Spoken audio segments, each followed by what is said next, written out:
যারা আমি ভালোবাসা বিয়ে করছিলাম, যার জন্য আমি সবকিছু ত্যাগ করছিলাম,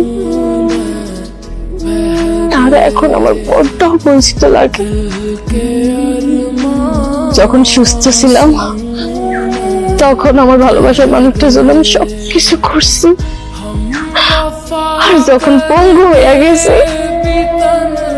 তখন চেষ্টা করছি, আরো বেশি চেষ্টা করছি তাদের সন্তুষ্ট রাখা। কিন্তু জানিস, আমি না ব্যর্থ, আমি পারি না আমার ভালোবাসার মানুষটাকে খুশি রাখতে।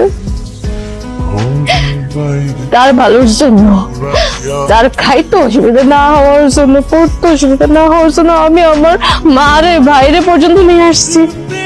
কি হলো বল, তার তো এসে খুশি হয় নাই, উল্টা আমি পঙ্গু দেখা আমার মা আর ভাইরা অপমান করছে। ওনার জন্য আমি আমার মা ভাইরা বাড়ি থেকে বাইর করে দিয়েছি। আর কি করবো আমি? ওনার জন্য আমি সতীনের সংসার করতে পর্যন্ত রাজি হয়ে গেছি। আর কি করলে খুশি হইতে মানুষটা আমি জানি না।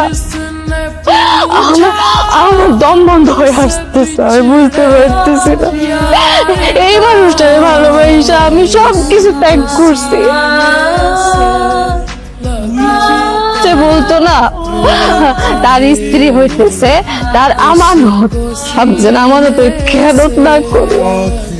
আমি দুনিয়ার লোকে যুদ্ধ করছি তার সম্মান রক্ষা করার লাগা।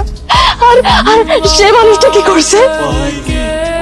সে মানুষটা আমার অগো ছেড়ে যায়, পরীক্ষা করছে দিনের পর দিন, রাতের পর রাত। আমি তার অন্ধ বিশ্বাস করে গেছি।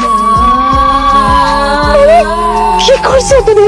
আমি আমি কারো ভালোবাসছি। আমি আর পারতেছি না, আমি আর পারবো না এখানে সংসার করতে। আমি আর পারবো না, আমি এখানে সংসার করতে পারবো না। তুই আমার এখান থেকে নিয়ে আসলে আমি এখানে বোঝা হয়ে গেছি।